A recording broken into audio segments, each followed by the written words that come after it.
Tonight's conversation, it is rewire your past in 7 days. A science-backed hack to erasing painful memories. Right? Um, I know we live we live in this life and we live in this world and things happen. Some good, some bad, and some of these things sometimes weigh on us as we journey through life.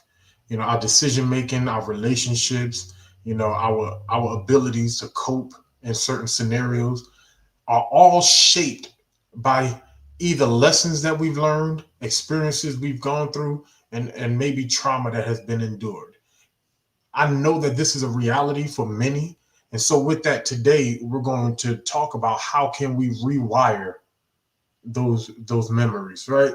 Though there is no hack to completely erase memory, we will explore patterns and processes to weaken, suppress, or modify the emotional impact these memories have on your life. So, with that said, we're gonna go ahead and get into this conversation. Um, and just a general, brothers, when you hear a term like rewire your past, what is your initial thought that comes to your mind?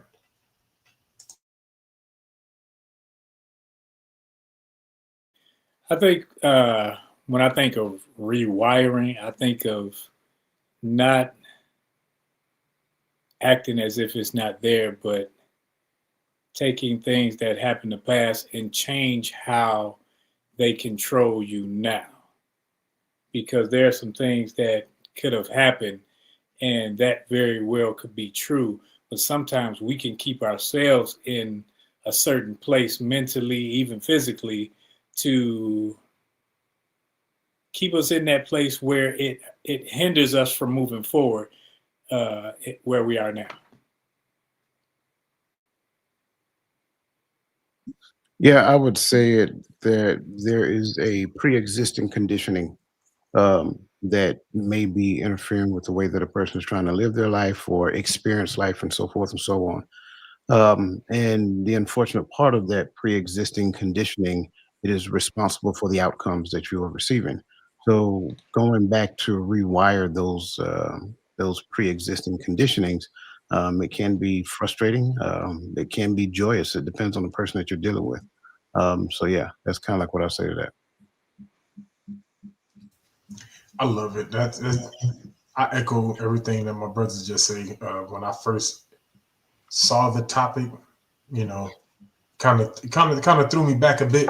But when I'm thinking about, it, I'm like rewire, you know, your past, and then it set me right there, like how I view those experiences, not necessarily how those experiences actually took place, um, and seeing things through a different light.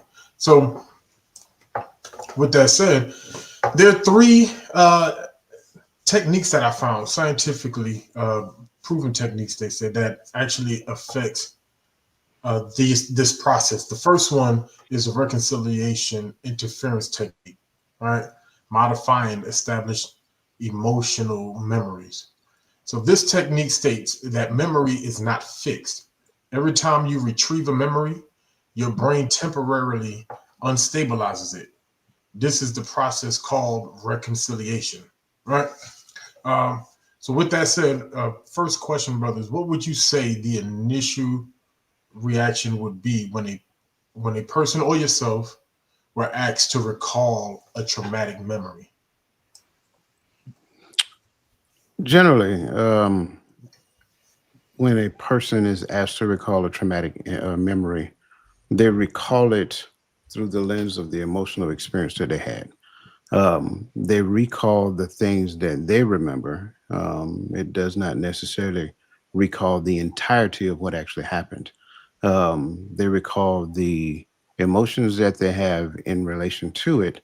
And unfortunately, depending upon who that person is and where they are in it, they sometimes get to the point of reliving that same pain that they experienced from the past, especially if they've never done the work to overcome that particular event. So it's a very slippery slope, and I think sometimes, and I've said this time and time again.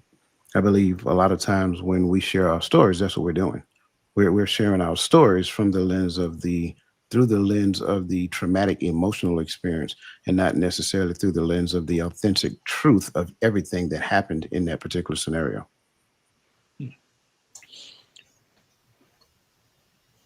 I think initial reaction is just what Coach was saying, because we will, it's just like anything else. You look to the lowest or highest points of whatever has happened, and you make it all about that portion of it, not thinking about the intricate pieces, but you go to the drastic changes, the drastic highs and drastic lows, which were so impactful to you.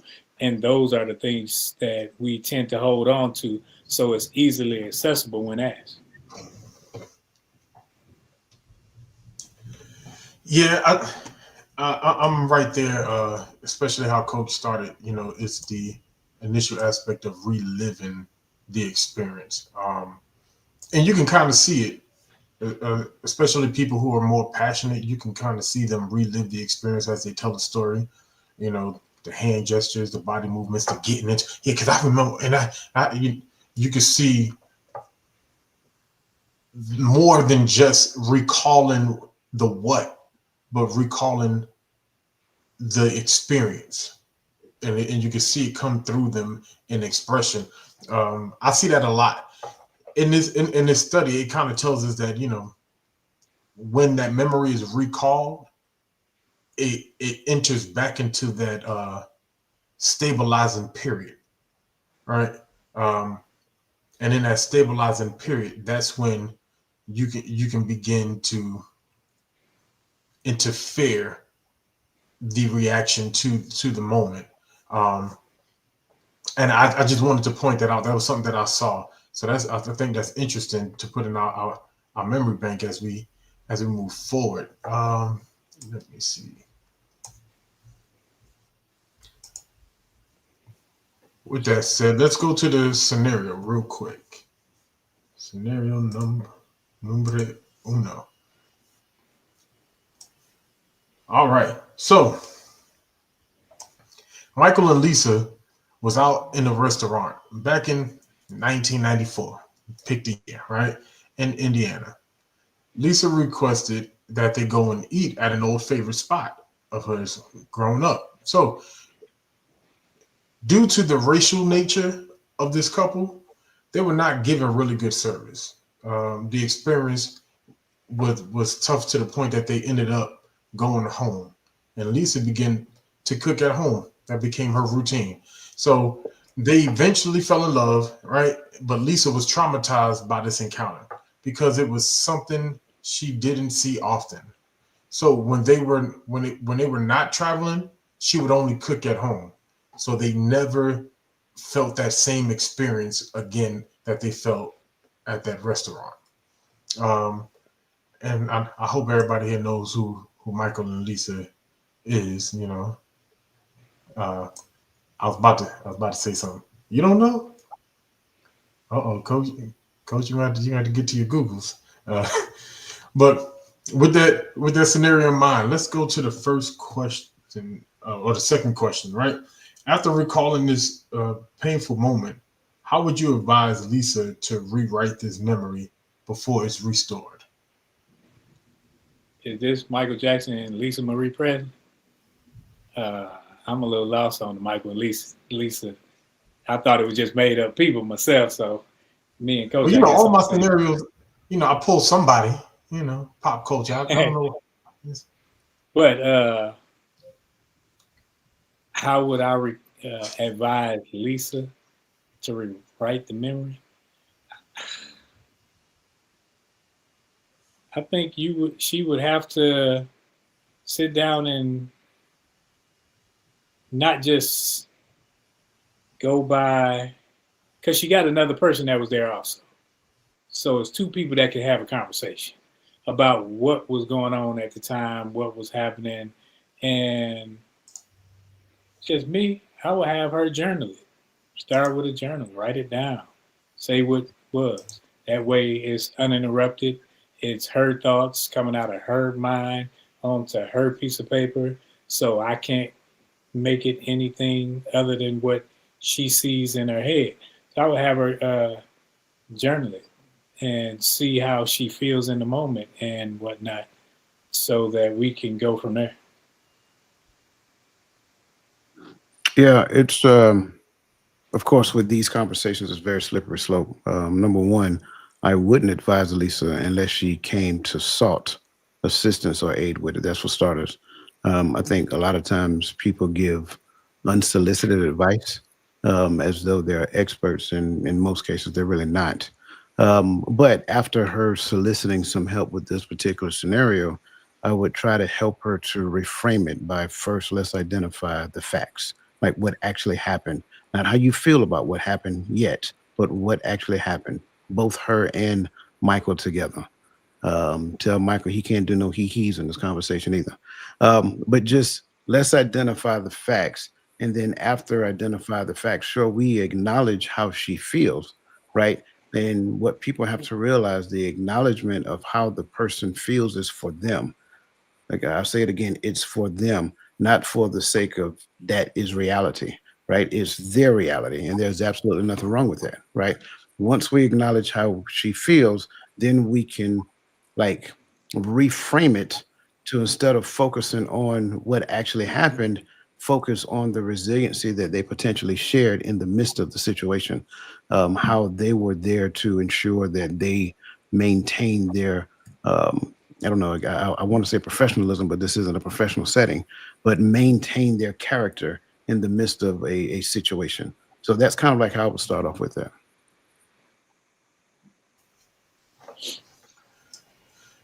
Absolutely. Reading back through this, for me, just kind of where you were at when it comes to kind of reframing, right? Let's focus on the facts. But for me, I'm looking at the residual facts, right? You begin to cook more often at home. To me, I believe that that opportunity to eat together at home at the table is a bonding experience. It's a, it's a way for bonds to grow stronger in relationships and in families. So I look at it that way. Yes, this was unfortunate, but it caused you and Michael to fall in love, caused y'all, to bear children and what have you. So you know the old saying, all of us soldiers up here. For those who aren't, I think you'll get the saying. Hunt the good stuff, right? Because when you recall the experience, right, and it says that it neutralizes it, so it doesn't automatically reattach your emotional response to it, because once you relive it or once you express it, it hits a neutral state, and now it's now you can now interject where you want to go with it. And for me, I will go with, yes, we've endured that and we became stronger. We didn't break, we didn't fall, we didn't fold, we didn't succumb to what other people wanted from us because you know we don't look the same or what have you. That's kind of where I am with that one. Yeah, I don't know. That's a slippery slope for me. To take that mindset almost is like, it happened, and just like look past it. Look, that was them. That's not everybody, and that gives you the little niceties that you may have and may want to move forward in society, but it also can make you naive. It also can put you in dangerous situation where you think, well, oh, everybody ain't like that, and then your guards are down. so that is true. Um, and I think that's the point of recognizing and acknowledging how that situation made them feel, right? I'm sorry, made Lisa feel, not them. You recognize and acknowledge how it made her feel. And then from there, you can move on to the resiliency that they've experienced in that moment, right? And then that's the part where you can look at the result, to what Gaddy was saying. But you're absolutely right. You don't just like wash the whole thing away as though it never happened. That's the key behind acknowledging how the person feel. But if you never acknowledge how the person feel, if you go from let's look at the facts, okay, what's the lesson learned, then it almost like disassociates the person from the event. And it's not that the event didn't happen, but the key is to recognize you're stronger than the event. So now this was the end state. This was, and it's not that you should fear going to restaurants. You may not want to go to that restaurant again moving forward. But what the key is, the idea is not for the person to create an event or traumatic event that is centered around eating out. And then they get to the point of never eating out again, kind of like some people are experiencing right now on the backside of COVID.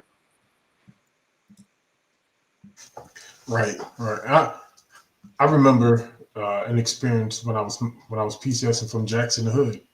I didn't know nothing about the South. I knew, stories. I've heard people talk. I knew some history, right? But I've never experienced anything other than South Carolina at this moment, right?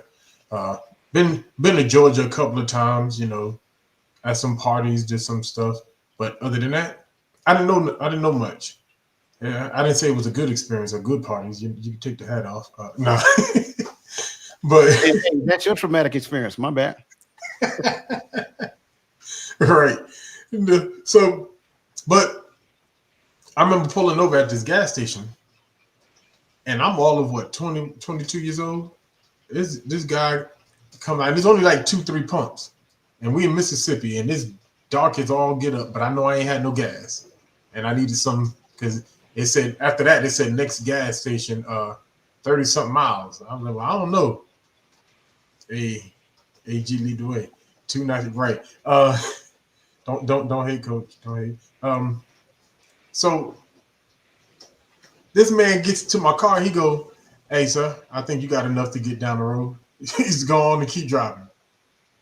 I'm like, at first, like it didn't click. So I'm like, what?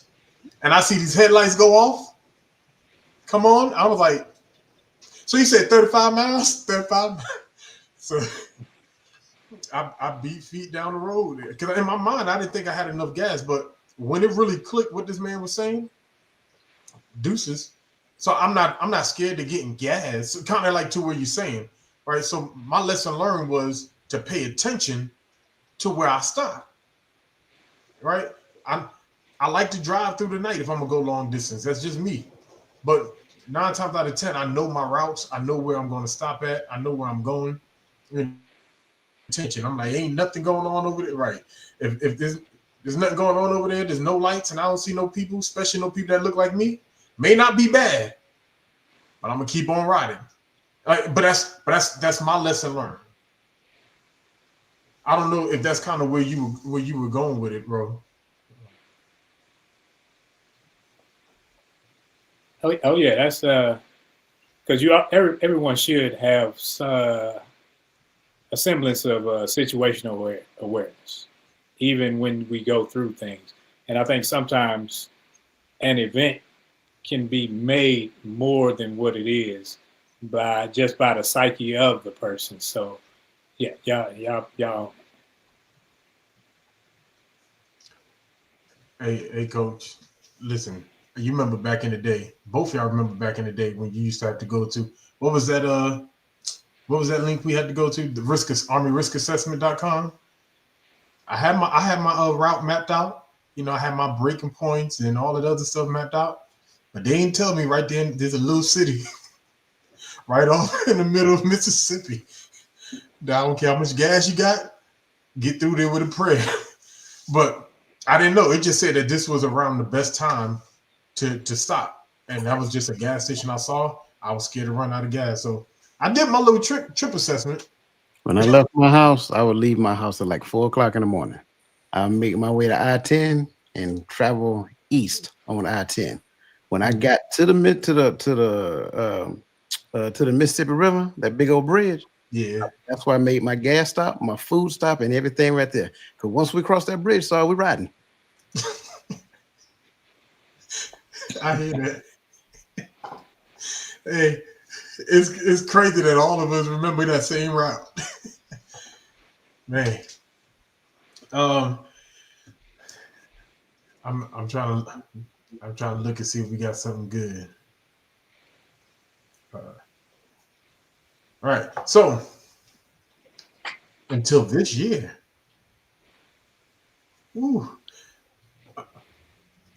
Yeah, listen, I don't even want to harken that, but I just want to put this out there. Can we bring up Miss Robin real quick? I learned about it many years ago, but just so people know, when you driving through the South, you can somebody put a PDF or yeah PDF book that you can probably download now or print out. But there's this thing where they have maps of sundown towns for each state. They still exist.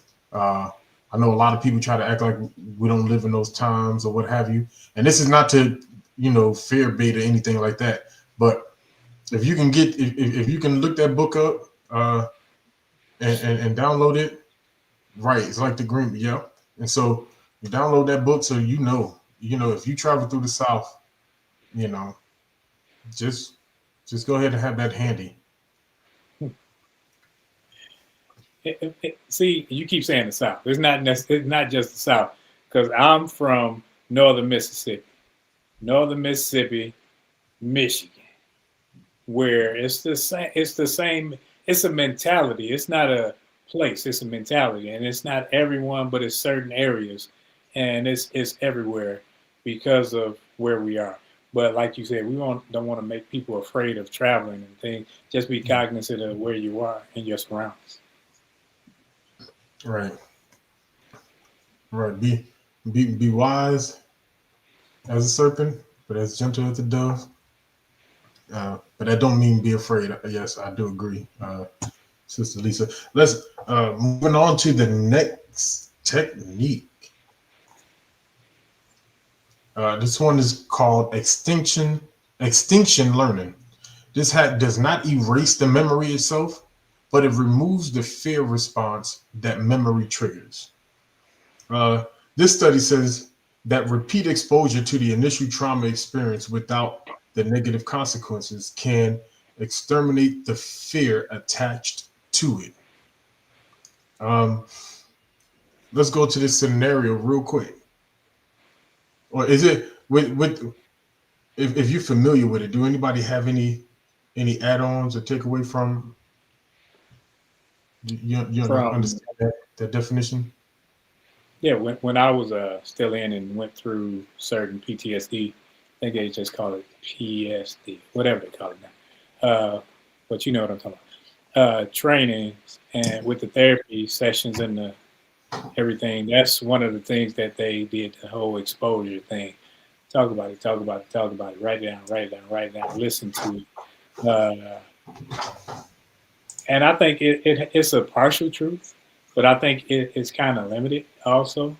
I think that it's one of those things where it's not a one for all. It's not like that. But I think that when the government found something, they said, hey, we're going to run with this. And then it was all about that instead of doing its due diligence and seeing what was what. But it does have an effect, because certain things like that I did experience, I found that like being around certain things, it minimized the level of frustration, the level of anxiety that I had for that. Yeah. So to your point, the prolonged exposures is what they called it, really, to where trying to reintegrate you back into normal society, behaving normal and not being standoffish and things of that nature. And the way it works is that they would tell you to go like to a particular place, let's just say the mall or something of that nature, and you stay in the mall and see how long you can stay. And they'll come up with a goal for you to stay like 30 minutes, right? That's the goal. But your first initial stint, you might be able to stay like a minute. Then you're like, this is too much, I gotta go. And so you're supposed to document that, right? Then you go back at a later point in time and do it again. You're supposed to document that. And so ideally, eventually you'll get to the point to where your time being able to stay in there is increased, because now you are recreating experiences to where you see that there was no threat. You went there, you was exposed to it, and then you left under your own recognizance. Like no one forced you to leave. There was nothing traumatic that actually happened. And to where behavioral science although is a science, it's not as exact as most sciences. So it's comprised of a bunch of theories that come from a particular law. So sure, it's not going to work 100% of the time for the 100 people that they're testing it on. However, comma, it may work 95%. It may work about 95% of the time for about 85 people. Well, if you can help 85 people overcome a traumatic event, that's success. So ideally, now you just got to find the next technique for those other 15 people that you can help. So that's just kind of like my response to like the process of extension. I like that. I like all of that. Um, let's go to the scenario. Um, Scenario number two. Lisa ended up working through her trauma by using the reconsolidation interference techniques in therapy. And on her way home, she's on the phone with Michael so that they can plan a date night, right? She's ready to go out and hang out again, you know. And on her way home, a car pulls out and causes an accident, totaling a new car that Michael just bought her.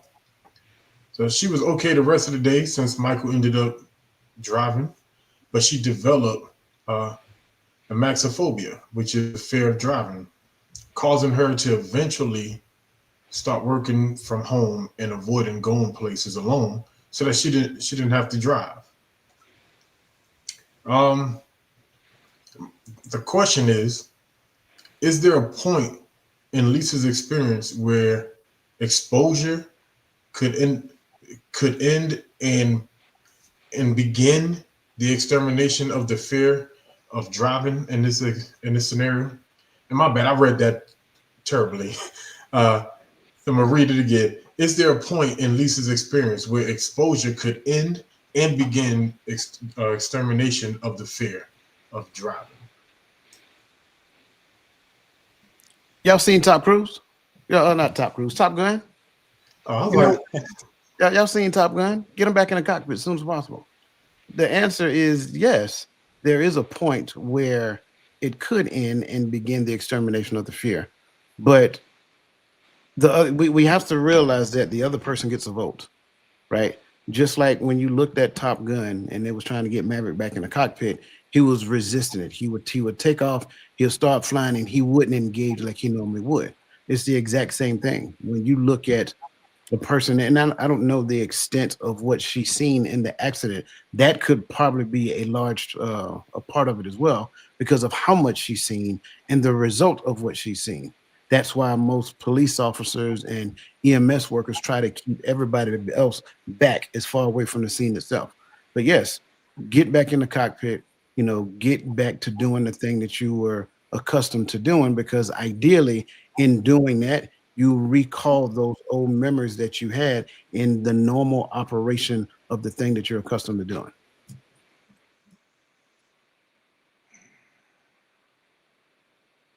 I'm about tired of Lisa. No, let me stop.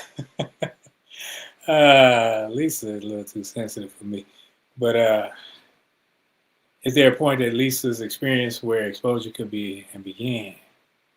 Yes. I don't know. I think that as mere people and mere adults, I can't tell somebody what experience should be to them, but I think a sense of reality has to be in us all. So if my reality is, oh, I'm gonna crash every time, it's like you don't need to talk to me. You need to be talking to somebody with a couple more degrees, some letters behind their name. So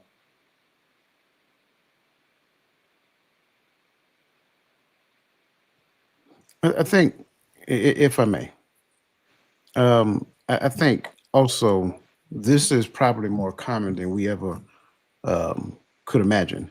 Um, you know, look at how many accidents actually happen just within a year. Some people lose their loved ones, and some of these kids, man, they get in them cars and they get on the interstate and they want to do 100, 100 plus, and then they get in an accident. And trust me, that accident is severe. It's not like a fender bender. It's like at that speed, and I'm telling you this based upon, something that I know happened to a family member.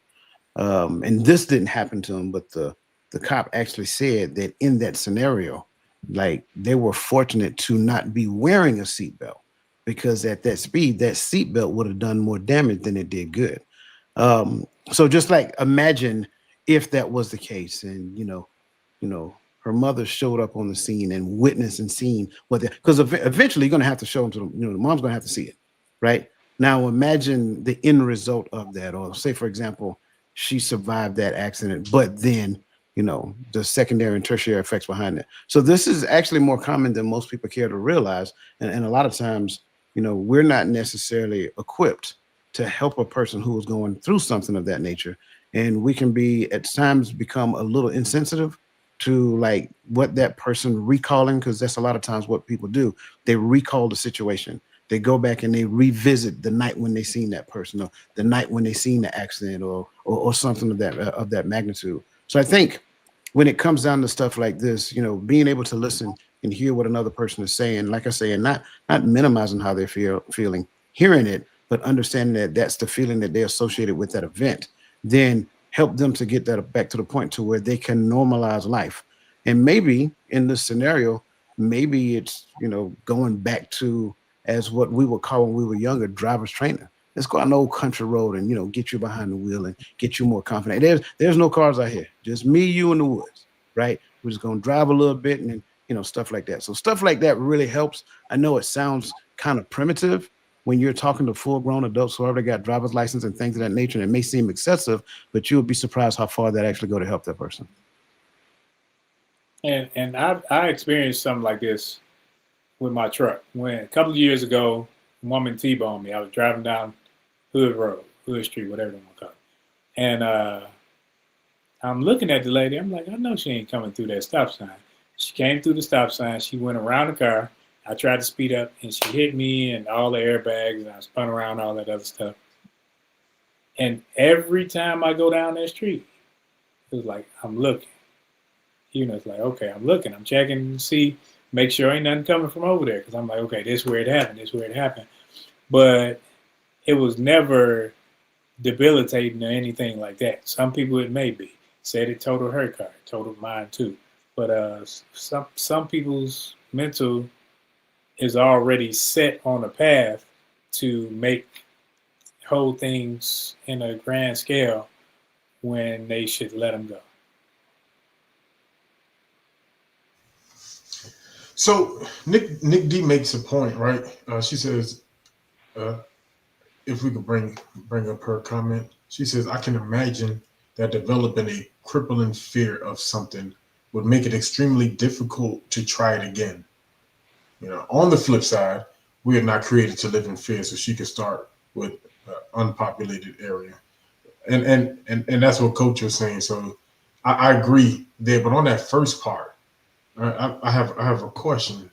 How would you convince, and even Lisa in the comments, who convinced you? How were you convinced to get back in the car, or how would you convince someone to get back after 5 years of fear keeping you from getting behind the wheel? How would that process look for you when you getting that person back behind the wheel?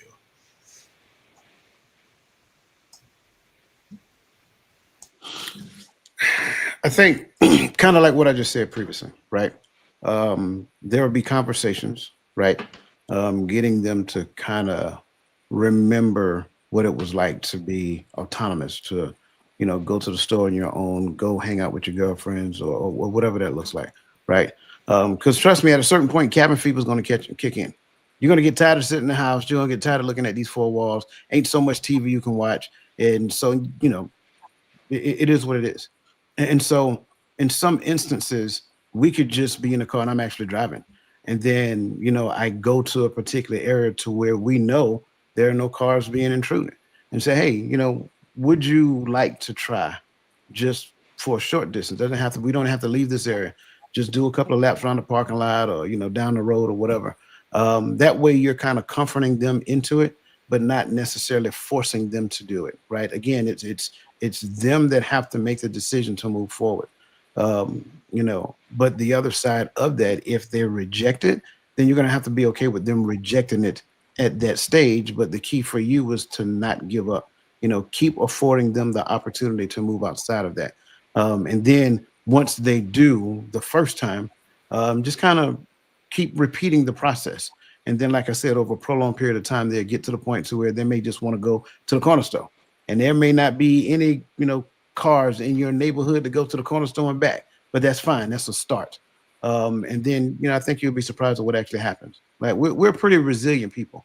Sometimes I think this fear, this debilitating fear that, Nick D made mention of, I think it does not give yourself enough credit of the level of resiliency that you actually have.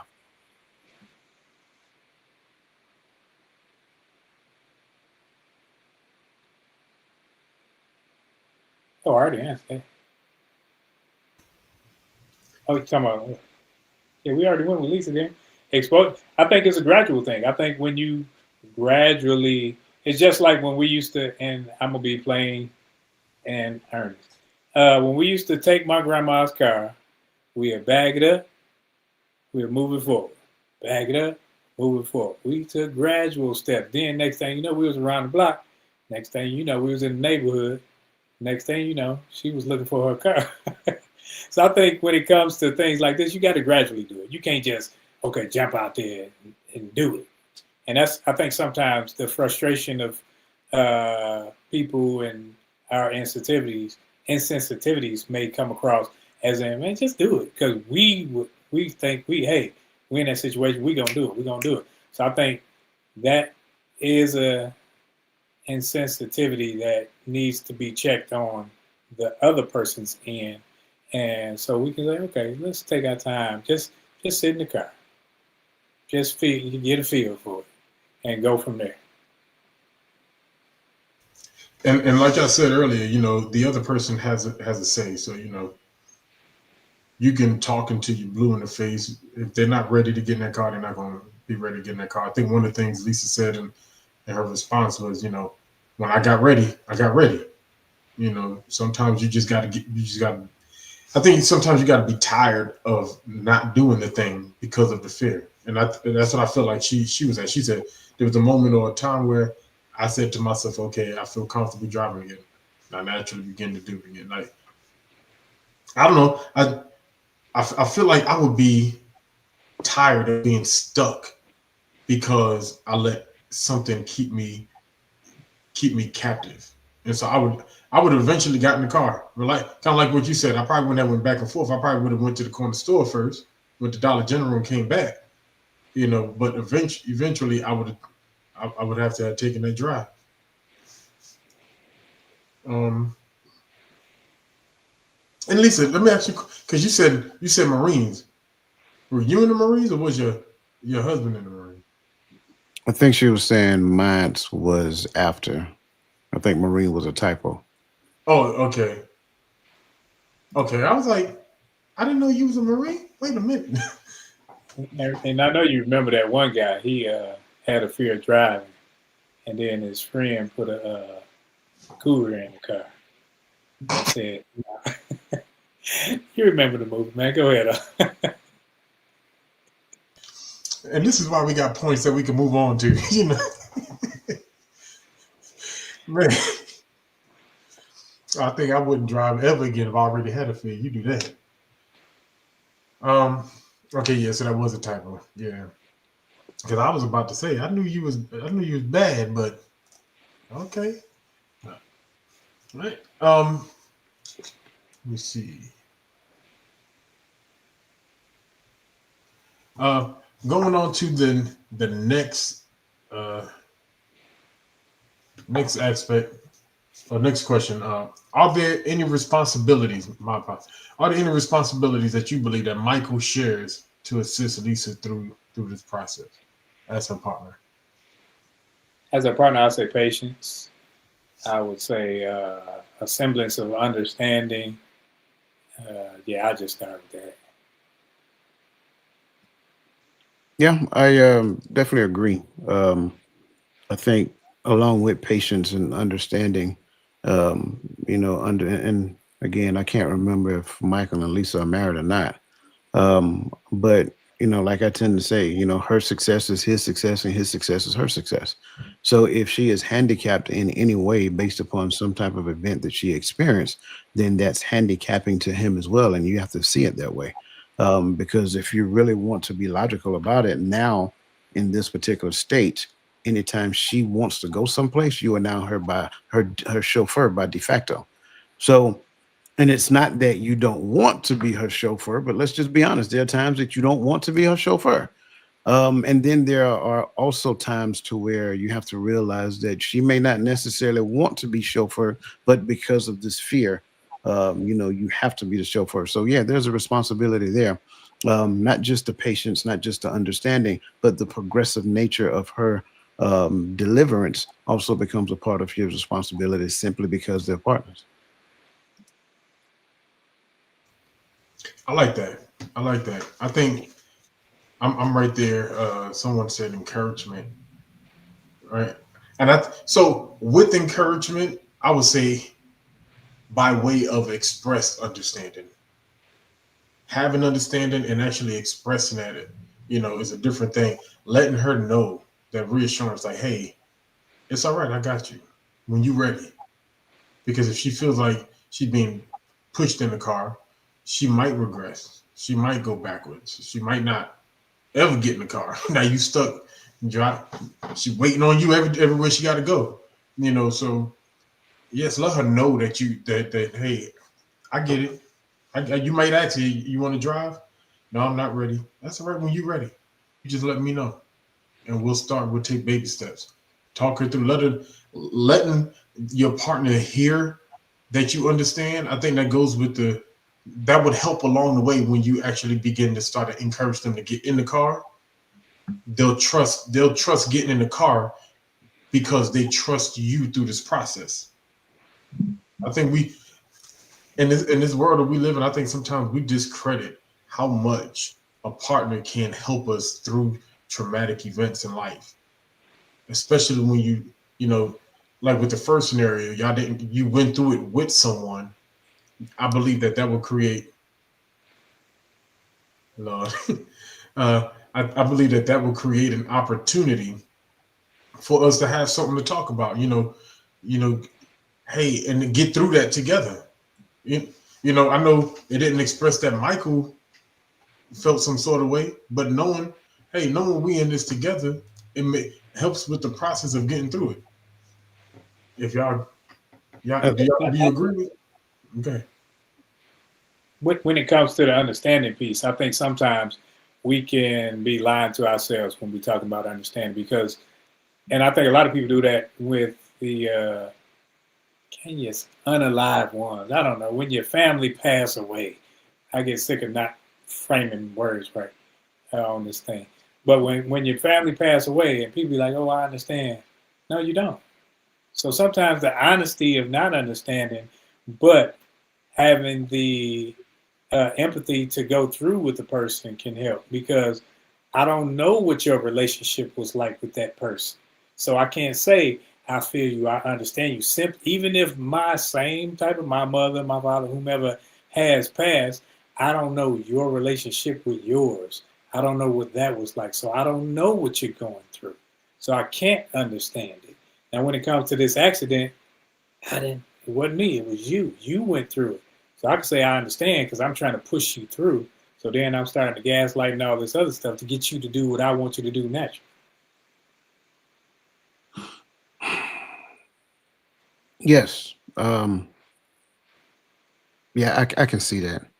The part I was going to add was in relation to um, what it looks like when a person is trying to overcome something like this.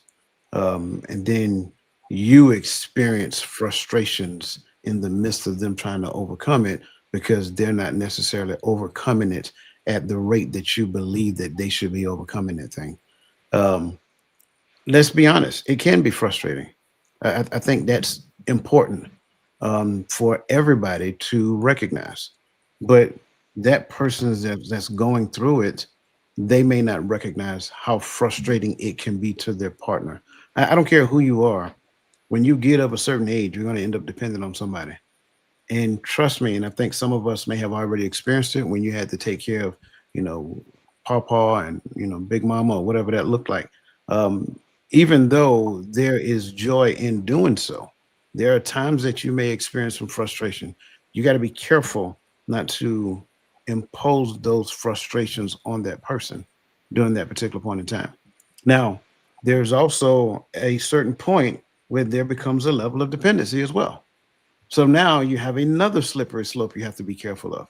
At what point does me doing what I'm doing for you in this particular scenario, me becoming your chauffeur until you get to the point that you feel like you're ready to drive, at what point is it more of a dependency thing as instead of a progression thing?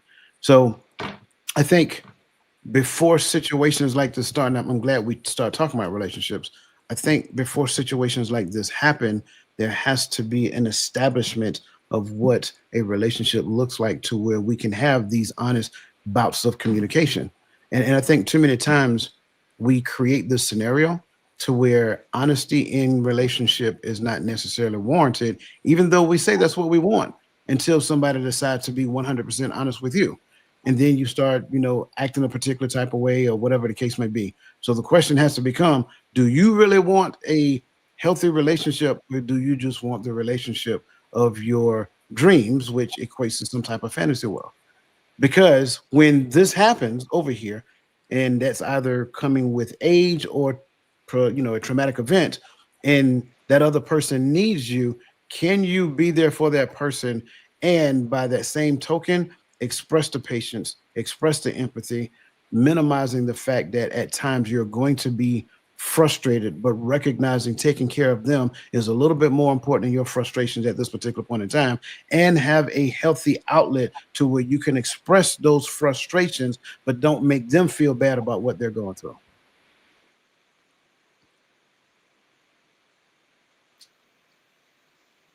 My mic is on the stand. I couldn't drop it.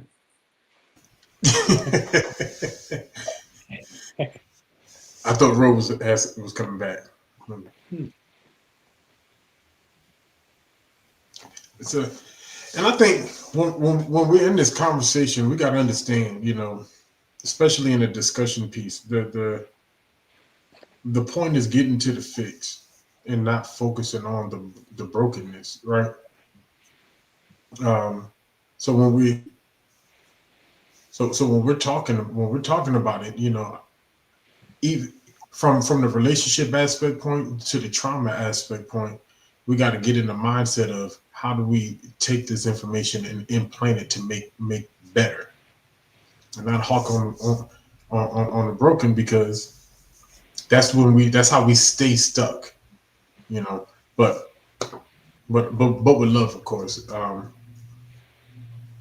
because we want this to be progressive.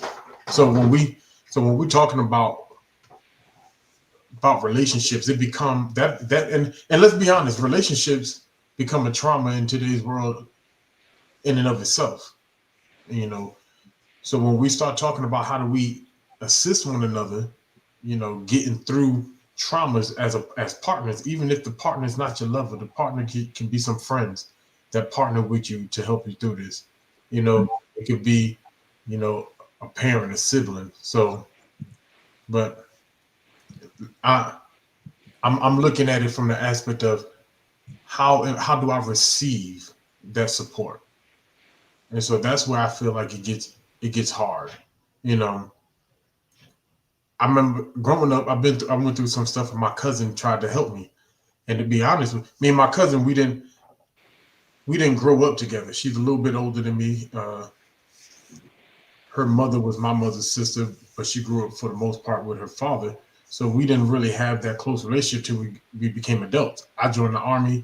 I saw her in the Army, you know, so I saw it was possible, so I did it. So it was hard for me to receive information concerning things I went through because I didn't know what she went through, you know, and it was hard to receive it. So I think the other side of this is making sure that we put ourselves in a position that we can receive that love and that support from our community. I mean, I'm gonna take Lisa's word, from our community.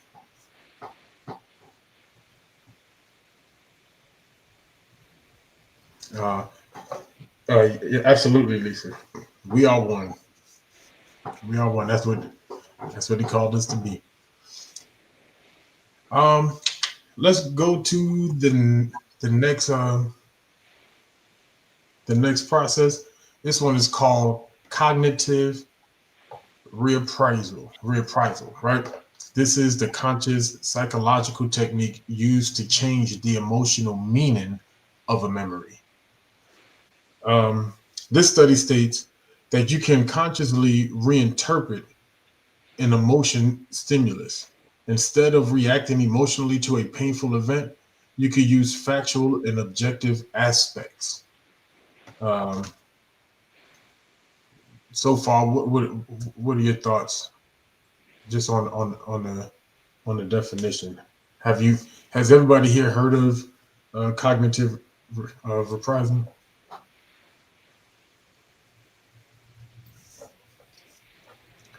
Good, good, good. So let's jump into the first question on this topic. So by reframing statements like "Why did this happen to me?" with "What did I learn?" Uh, how can that have an impact on a traumatic stimulation?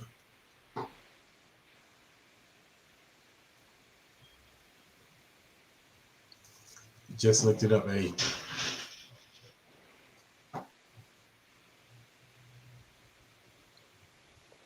I think in all things, certain people are trained already to go back and see how you can grow from experiences, and certain people just have to go through the experience and learn from them, by hook or by crook. I think that with this, when we reframe it, we're looking at it as, okay, something could have happened, but don't personalize it. Some things we can personalize, like, oh man, this happened to me, and da da da.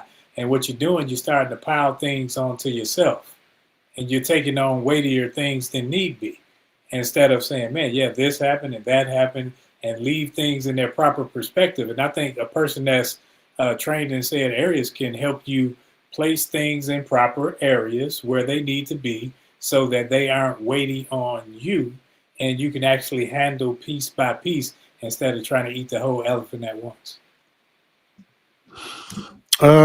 Yeah, I think what we have to understand is that we assign meaning to things that happen in our life. And a lot of times when we tell stories from one or two perspectives. Either we're the hero of that story or we're the victim of that story.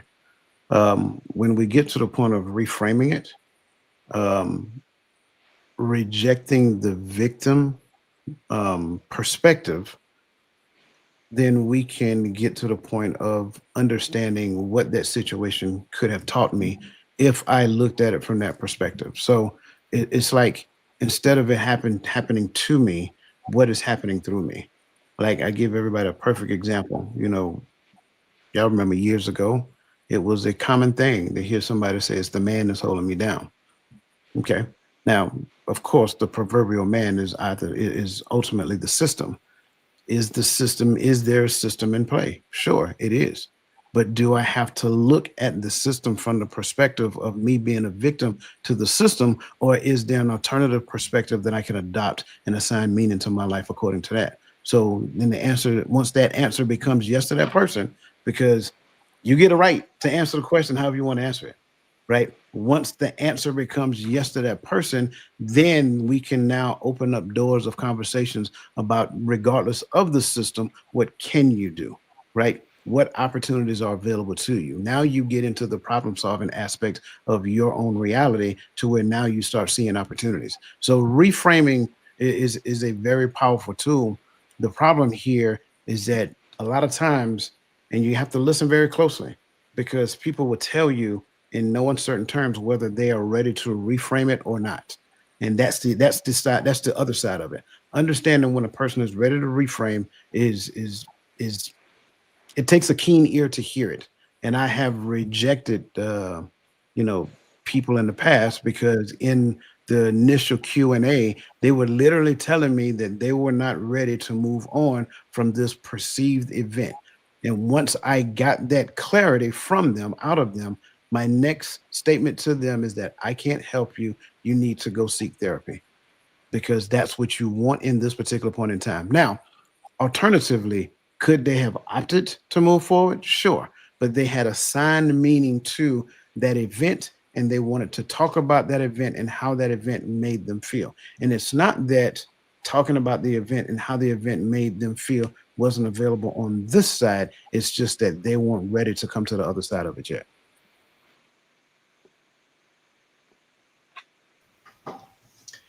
Man, y'all said a lot. I'm trying to, boy, y'all made that. Yeah, I agree.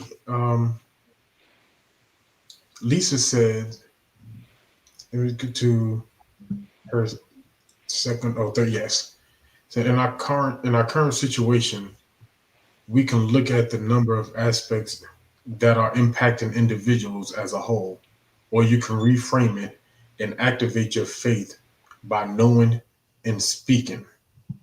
Although I hear what is being said in the environment, I don't adopt it or accept it, but I can continue to trust God, to trust in God, taught through His children, I believe. I think we got the gist of it. Yeah, I was like, I think that's what she's trying to do. Yeah. No, what say you? I know that was a lot. That was a mouthful.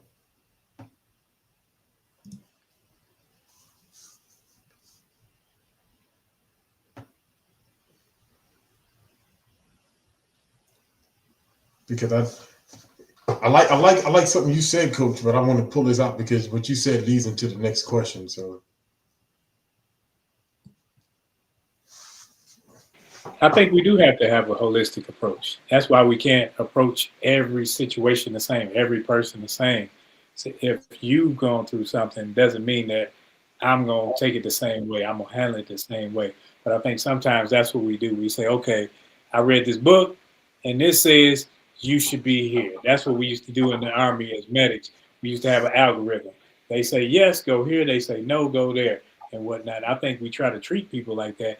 And when you treat people like that, it's not treating the person, it's trying to treat every person as the person. So I think that when you look at who the person is, what the person's gone through, and not to break them down, because that you don't want to, somebody, that's what they told me one day. I'm being funny when I say this. They told me, you therapize too much.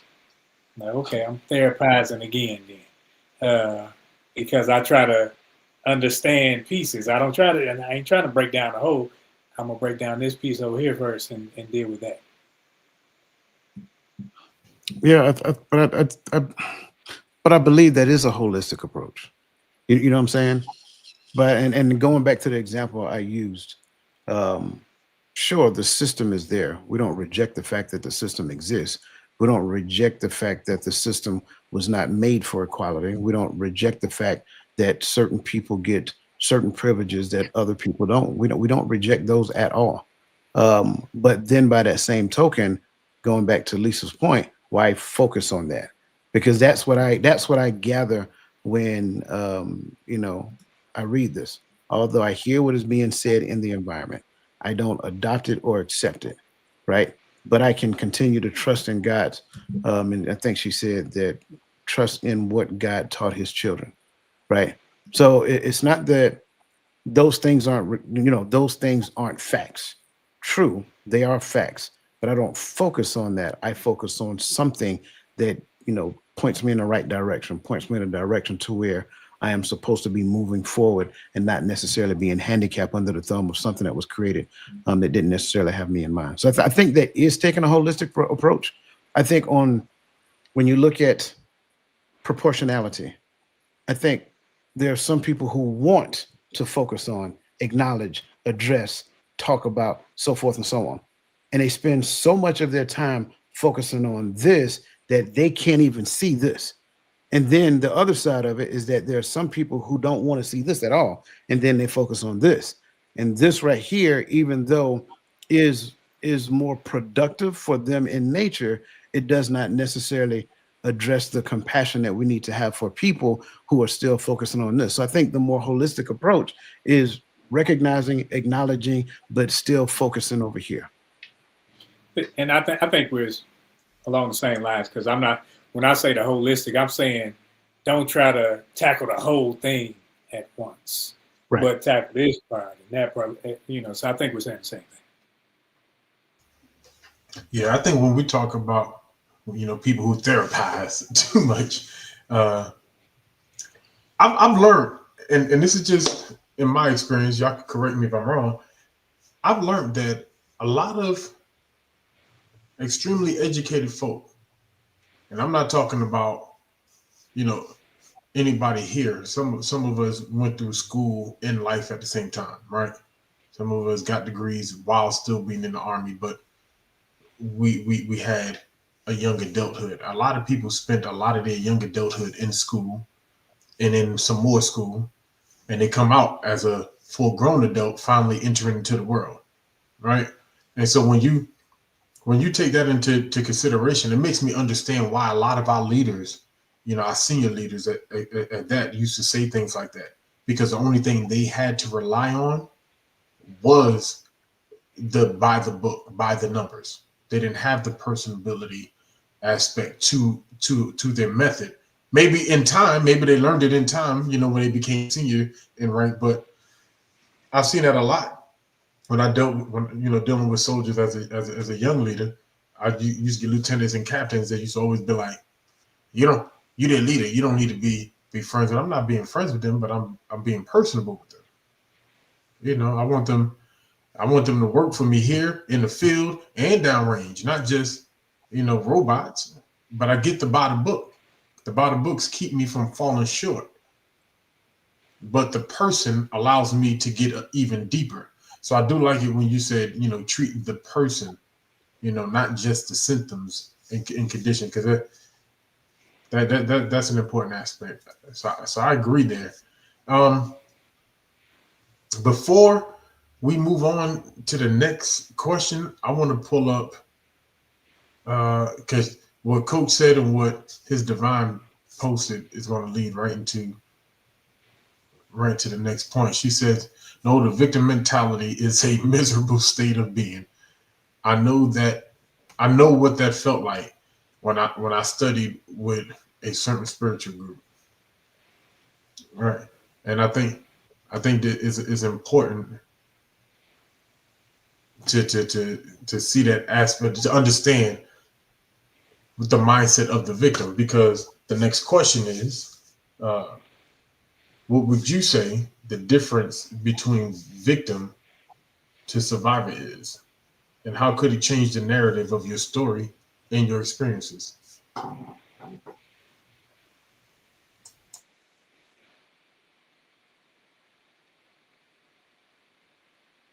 What's the difference in a victim and a survivor? I think focus, where your focus is. I think if your focus is destructive in nature, and what both parties have to look at what happened, but you see it from a different lens. If you see like, okay, this happened, now how can I move forward? One wants to not move forward at all. And one says, hey, I'm going to move forward in spite of. So that's where the mentality creeps in. I think when you want to stay there and focus on the what happened and the this and that, yeah, we all can say what happened. We all can see what happened. We all can read about what happened. But am I going to allow this to hold me where I am? Just to hold me where I am and my feet in the sand and I'm staying right here? Or am I going to allow this to say, okay, this happened, and because of this, I know that we have resilience and we have strength, and now we can move forward. Survivor, victim. Very unpopular response here.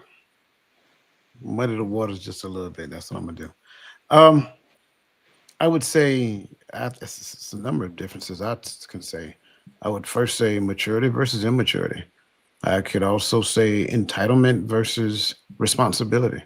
I think from a victim mentality, you are looking for the pity, you're looking for the help, you're looking for somebody to hoist you up. I'm sorry, you're looking for somebody to come and rescue you out of a situation. And a lot of times, let's be honest, a lot of times it's out of a situation that you created, to where a survivor, in most cases, have been through a thing to get to a thing. They recognize that they are, in essence, going to be the one that take responsibility for the life that they're living, and then make the necessary changes, that they need, not looking for somebody to do it for them, not looking for a handout, so forth and so on. I agree with what Roland said wholeheartedly. Is definitely focus, right? But then I also like to look at it, what is the so what of it all, right? It is focus. How do I get to the point of recognizing that it's focus? I need to also understand the behavior that precedes that focus. And how could it change the narrative of the story? Well, the victim tells the story because they're looking for somebody to sympathize with them. In most cases, the victim tells the story because they're looking for somebody to kind of help them in their situation. The survivor tells the story, from a different lens. They tell the story from the lens to where ultimately they recognize a thing. They talk about how they've made the necessary changes in the thing, and they talk about the end state of the thing. It points back to them owning the reality of their situation, and in a lot of cases also sharing a particular testimony. Their experiences change ultimately because they recognize that although my experiences may have facts in them, it is not the 100% totality of the truth. So they recognize that their experience is only a perspective of the truth. So now that person who is a survivor don't stay so stuck on their perspective of their reality. They're open to hearing other perspectives as well, because there may be some things that they didn't see in the midst of that situation. I'm I'm right there, kind of like the whole of what both of you have said. And I don't think it's new to this group of, as far as what I believe, what I see, and how all that other good stuff. And I only use that for a reason, because the first time someone came to me and tried to say, "Well, you know who the people of the Bible is," right? I was like, "And right." Then I could see it. I started seeing that, on my own, but it didn't really make never minded me with where I was, right. And then, you know in about 2016, I had a group come to, and it was just, this happened to us, you see this happened to us, you see this happened to us. And I was like, well, I don't, I was just growing out of that victim mindset because I was raised in it. you know on the statement you made earlier, the man holding me down, that's all I heard growing up. Why you joining the man's army? Why you doing this? And why, you know and I understood that, so I didn't want to hear that either. But when I begin to look for myself, I think is, some of the experiences, for what they use it for, to point back to prophecy, is cool. But what's the point? The point was a lesson learned. And I think the difference between victim and survivor says, you know, when we come back from any mission, right? Whether it's training or real life, when we come back from any mission, we immediately do an AR. And we go, what was supposed to happen? Right? And that's why I use that, because it was like, what was supposed to happen? We were supposed to keep the commandments of the Most High and not falter from them. Well, what did happen? Well, we profaned his sacraments, we profaned his priesthood, we profaned his sacrifice, we profaned his son when it came. Right? We did all of this. And so, so the byproduct is these things happen. Now, what do? We get back, like Lisa said, we get back to what he taught his children. Let's get back to what he told us to do. Because That's the only fix. And so when I look at the difference between survivor and victim, victim says, this happened to me, let me continue to cry. There's no movement. Every time there's opportunity of movement, there's an excuse. Well, you know, last time this happened. We tried that, but that's cool. But where do we go now? And that's why I think the survivor changes the aspect is where do we move knowing this, knowing that we made it this far. I think there was one song, is an old song back in the Baptist church, and I still love singing it to this day, right? And it's very simple. It just says, somehow I made it. Somehow I made it through it all. God brought me. And that's the mindset. I don't know how I made it, but I made it. But now what do I learn from it? And where do I go?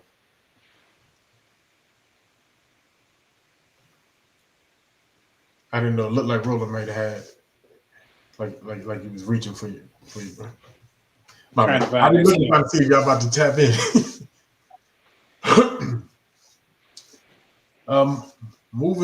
Moving right on along. Next question.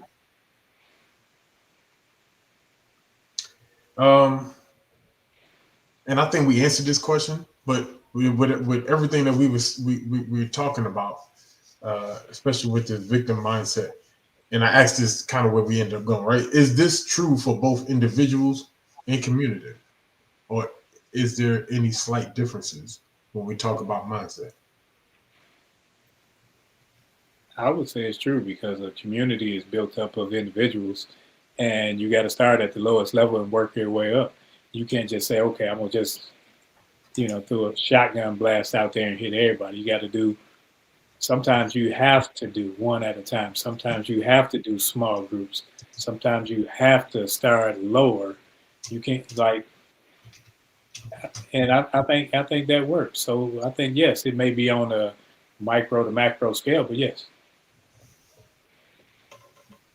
Yeah, I definitely agree. And I've been talking about this for a while now. If we want to change anything larger than the foundation, you have to go back and fix the foundation before you fix anything larger. So it's like pointless to talk about the community if you're not doing anything to fix the family.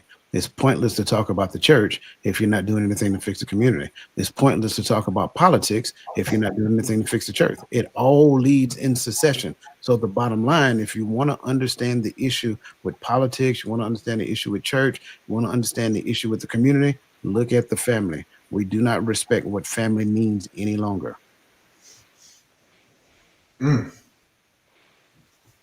So from the individual to the family to the community to the church to the politics.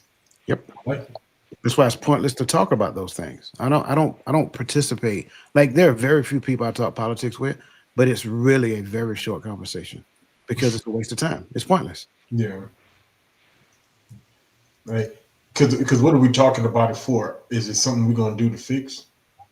But and I think it just kind of goes down when we talk about politics in a certain sense doesn't have to be true for every community.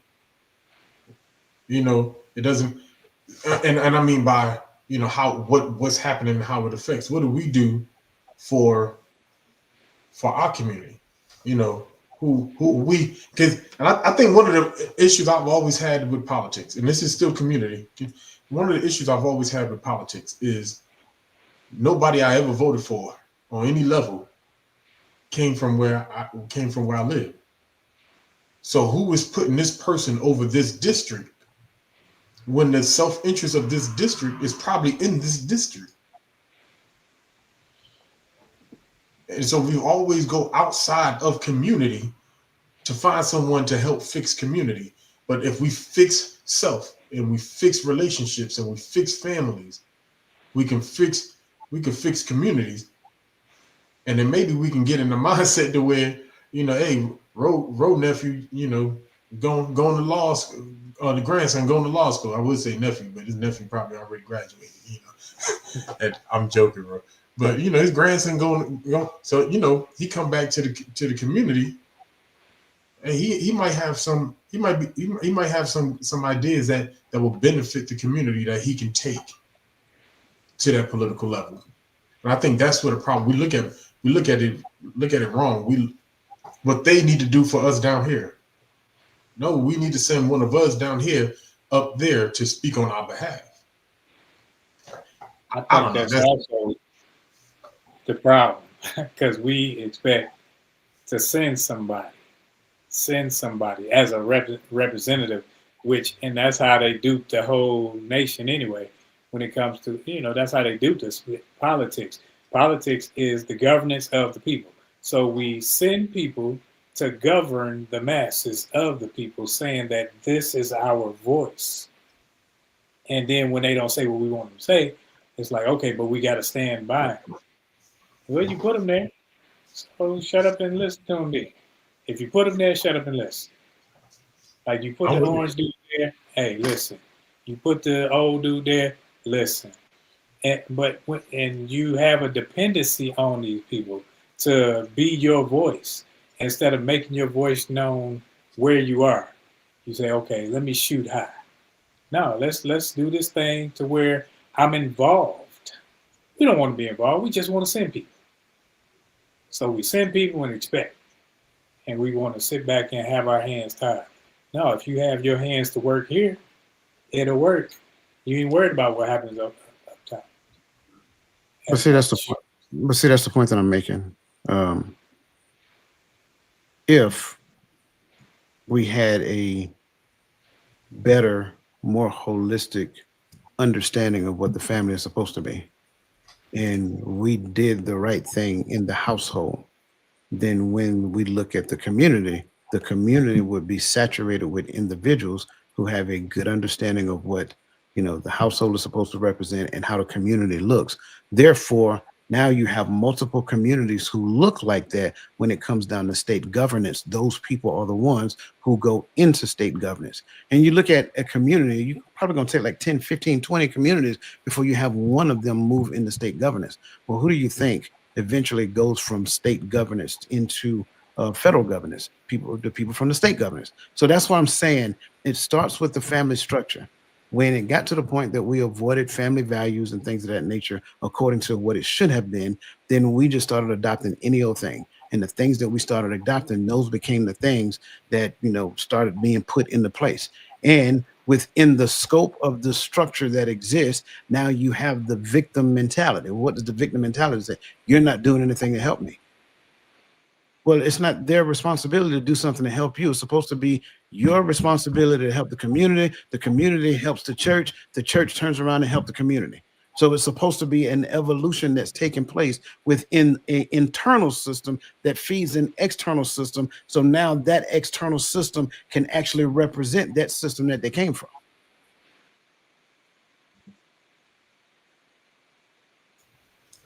I like it. I like it.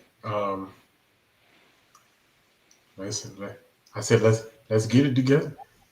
One of the things I'm gonna say this before I move on. One of the things that have been on my mind all the time is we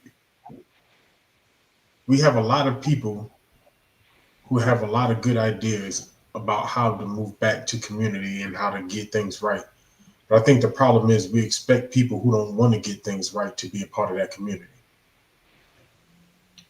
Move forward with the like-minded folk and leave who want to be left behind. That's the only, I'm not going to get theological, but that's the only real left behind. Leave those folks behind that want to stay behind and move forward with the community that is ready to move. I think that's the reason why, who was it that said, are you going to put talking about it into action? The reason why I never go into action, because we got a bunch of folk who ain't ready to put things into action. We keep trying to bring folk who want to stay in that mentality. I know you love her. I know you love him. I know you raised them, but they want to be left. And the only way to fix the community is to reshape it. Y'all know we can stay there. I know. So we're gonna shake it and roll on. Last question. Since we made it this far, let's get it to the last question. It says, given the two events Lisa went through, how could she apply lessons learned instead of totally instead of trying to totally erase the memory.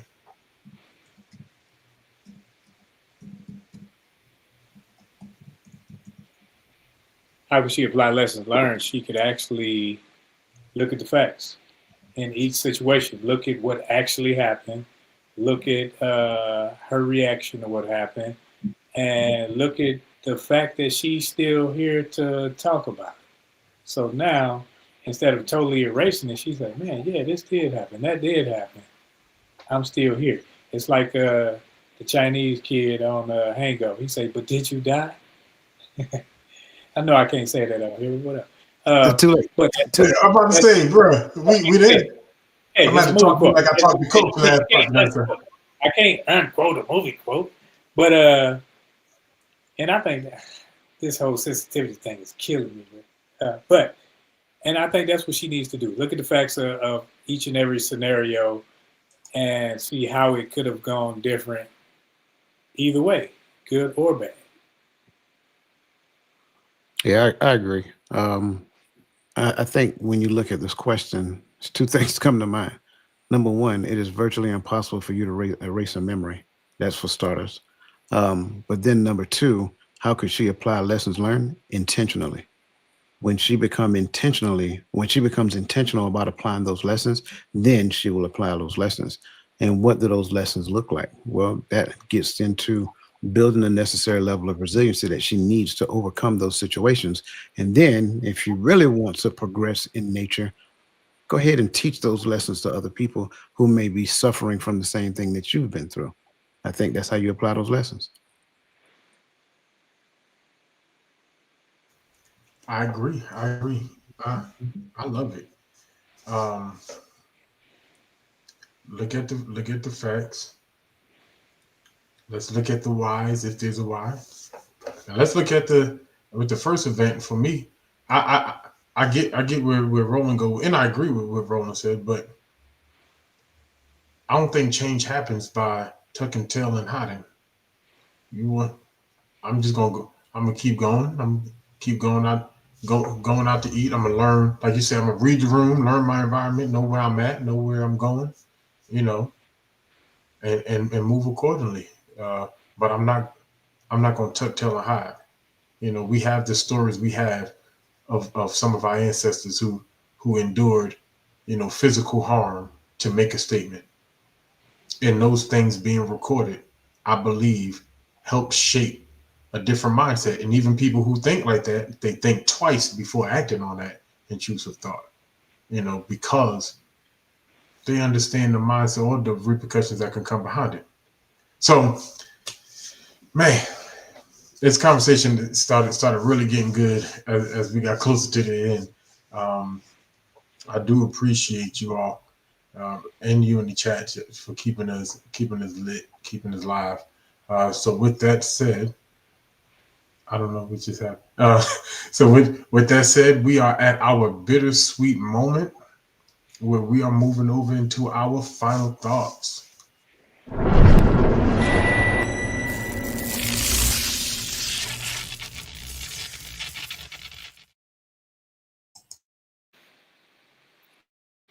Erasing painful memories. I think that it's no one-off when it comes to erasing painful memories. That's something that you actually have to work on. You have to do a daily work on it because, first of all, you have to self-reflect. You have to look at what actually happened to you, and did it happen to you the way you saw it? So now you have to be the one to think about what happened, think about what could have happened, think about what happened afterwards, and then take all of that and not dwell on things as you would to make it an anxious moment or whatever, but to simply say, man, I'm here. How did I get here? Why am I here? I'm here for a purpose. I think sometimes when you look at your purpose rather than the plan of it, you start to say, okay, my purpose is to be here, but you never looked at the plan. The plan was to go through this. And going through this, it's just adversity. It's just a stepping stone. And when you look at things as stepping stones, you tend to look at them as positives rather than negatives.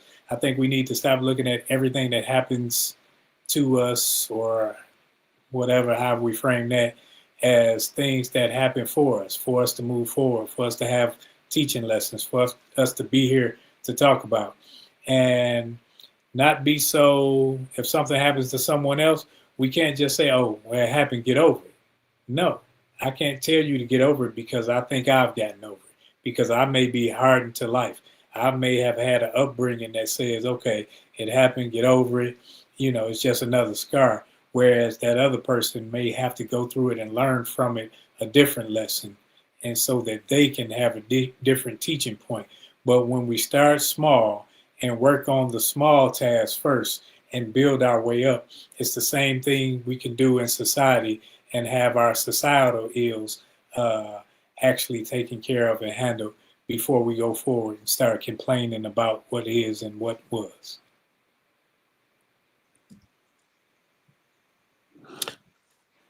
I love it. I love it. Science-backed hack to erase painful memories. I kind of gave you a hint already. You can't erase memories, right? So I guess what we are left with doing is erasing the pain. And this works regardless of what the memory is. It could be a bad breakup in a relationship. It could be, like the example gave, it could be an accident. It could be loss of a loved one. It could be anything. It doesn't really matter what it is. Like I said earlier, when it comes down to the things that we experience, we tend to assign meaning to it. So here's what I want you to do. Get you a pen and a piece of paper and write it down. Write the event itself down, regardless of how you feel about it. Don't add any adjectives, adverbs, or superlatives to it. Just write it down, right? Then, after you write down the event, identify the facts that led up to that event, right? Are there facts that led up to this particular event? And I want you to capture as many facts as you can possibly capture, right? Because I think what you'll find is that in certain cases, depending upon what the event is, you may find that this event was actually predetermined. It started to show itself before it revealed itself. Once you write down those facts, I want you to capture how you feel about the event and the facts that led up to that event. And then once you capture and listen, you got to be honest with yourself. Don't sugarcoat it. If you got to write down some colorful language, do that too. And then after you do that, I want you to write down why you feel the way you feel. Now we're starting to peel back the layers. Why you feel the way you feel. For every place that you wrote down how you feel, I want you to write down why. Because once you start identifying the why, I don't know isn't an answer, by the way. But once you start to identify the why, now you're really starting to peel back the layers of what's going on internal to you. Again, identify why you feel the way you feel about this particular thing. I guarantee you, when you start writing those things out and you start looking at it, you'll be like, wow, I see why I feel the way I feel. Now, the question that you have to entertain from that point on is what reality, different reality, by the way, what different reality is available for me to observe in the course of this situation? If you do those things, you'll start looking at things differently. And that's my final thought. And all great points and great thoughts. I thoroughly enjoyed listening to my brothers conversate on this. For me, I would say the only fear that the scriptures speak of to me is the fear of the Lord, being the beginning of wisdom. Other than that, I know things happen in our lives. I know situations have happened in our lives. I know things were said to us. People walked out. People passed on, and we have to live with that. But the question is, how do I choose to live with that? Some people have an automatic response, but for me, I had to get to a point in life where it's like, how do I want to live with these experiences? Do I want to live as a victim to my experiences, trapped, not allowed to move forward, not allowed? Because I'm telling you, when you allow it to become a fear, it actually takes control of you. It keeps you a certain way. The reason why you may get angry when people try to say things to you is because, hey, I'm trapped by this experience. And so I don't want to talk about this. Don't ask me questions about this. And so now my behavior is based upon my trauma. No, you should be able to choose how you want to live. Do I want to live triumphantly, or do I want to live in captivity? I choose triumph. So letting go of those things which are behind me so that I can press towards. Paul also says, let us lay aside every weight and sin that does so easily beset us. Right? He said weight and sin. So it's not just sin, but there's some weight. There's some things on our back. And it's keeping us from running the race. And it's keeping us from being able to push forward.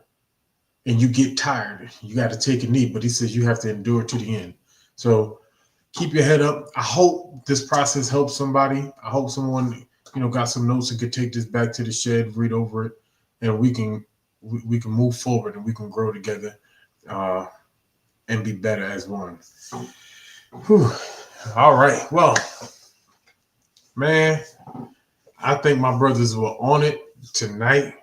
I thank you, brothers, for all that you do always. Y'all make it easy to be here. So I love you, brothers. I know men don't say that in public, but I did on purpose.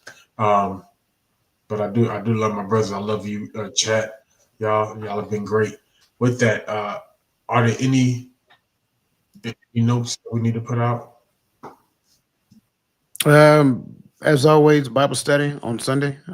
We also have TikTok Live on Sunday that will be hosted by the Voice of Reason. So if you have not followed her on TikTok, just go and do a search for the Voice of Reason and follow. That way you'll be present when we go live.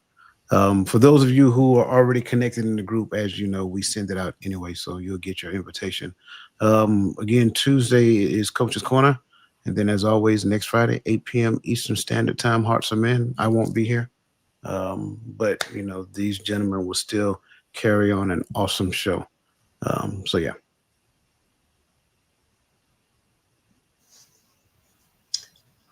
Thank you. If you didn't get it all, I don't know why I was looking for a role to have a response. It was notes. If you didn't get all that, please go ahead and scroll back through the chats. Sister Lisa Keys and Sister Krista were in the chat giving us all these notes all night. They've been putting out this information. So if you missed any of it, just go ahead and check out what they put in the chat. And let's stay active. Let's get after it so we can get, and the point, I'm gonna say this, the point of taking action in your life don't start when you gain enough information. It starts now. You got enough to start. You got resources at least to start. So that's all I got. Thank y'all. And listen, I always say be available for those you love. This mindset, this growth is a part of that availability, being mentally available. So please do it because the people you love depend on it. And we are out.